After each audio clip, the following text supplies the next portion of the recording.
সুপ্রিয় শিক্ষার্থীরা, কেমন আছো সবাই? আশা করি ভালোই আছো। আজকে আমরা প্রথম অধ্যায় আকাইদ এইটা নিয়ে আলোচনা করব। তো চলো এখন আমরা ক্লাসটি শুরু করি। তোমরা শিক্ষকের নির্দেশনা মোতাবেক পর্যবেক্ষণ বা মতবিনিময়ের মাধ্যমে আকাইদ সংক্রান্ত যে যে অভিজ্ঞতা অর্জন করেছো তা খাতায় বা পোস্টারে উপস্থাপন করো। চলো আমরা এর অ্যান্সারটা দেখে নিই। আকাইদ আরবি শব্দ, এর অর্থ বিশ্বাসমালা। ইসলামের মৌলিক বিষয়গুলোর প্রতি মনে প্রাণে বিশ্বাস করাকে আকাইদ বলা হয়, যেমন আল্লাহ, নবী, রাসূল, ফেরেশতা ইত্যাদি। কোনো ব্যক্তি আকাইদে বিশ্বাস ব্যতীত ইসলামে প্রবেশ করতে পারে না। আকিদা হচ্ছে আকাইদের বহুবচন। আকাইদের দুটি দিক রয়েছে, যথা বিশ্বাসগত, আচরণগত বা প্রায়োগিক। তাই আমরাও আকাইদের বিশ্বাস স্থাপন করব এবং অন্যদের উৎসাহিত করব। আল্লাহর পরিচয়, জুড়াই কাজ।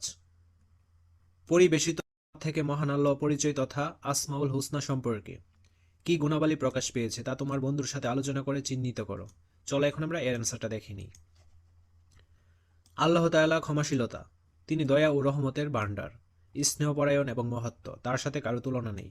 তিনি সর্বশক্তিমান এবং অবিনশ্বর, তিনি কারো মুখাপেক্ষী নন, বরং সকলেই তার মুখাপেক্ষী। এখন আমরা 6 নম্বর পৃষ্ঠায় চলে যাব, আর এই রেডিংগুলো অবশ্যই তোমরা নিজেরা পড়ে নিবা। আমি বরং তোমাদের কাজের সমাধানগুলো দেখিয়ে দিই। প্রকল্প, একক কাজ।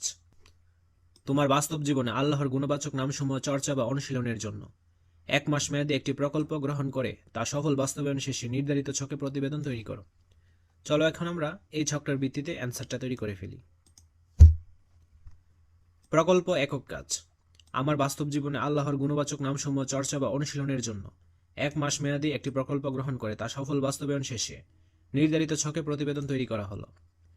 প্রকল্পের নাম বৃক্ষরোপণ বা বৃক্ষের যত্ন। প্রকল্প শুরুর তারিখ, শেষ তারিখ, সহায়তাকারী, গৃহীত পদক্ষেপ। আমরা শ্রেণী শিক্ষকের নির্দেশনা ও পরামর্শ অনুযায়ী বৃক্ষরোপণের পরিকল্পনা করেছিলাম। বাড়ির উঠানে গাছ লাগিয়ে আমি বেশ ভালো অনুভব করেছি এবং ভবিষ্যতে আরও গাছ লাগাতে চাই। আজকের ক্লাসটি এই পর্যন্তই। পরবর্তী ক্লাসটি আমরা 7 নম্বর পৃষ্ঠা থেকে শুরু করব। ধন্যবাদ সবাইকে।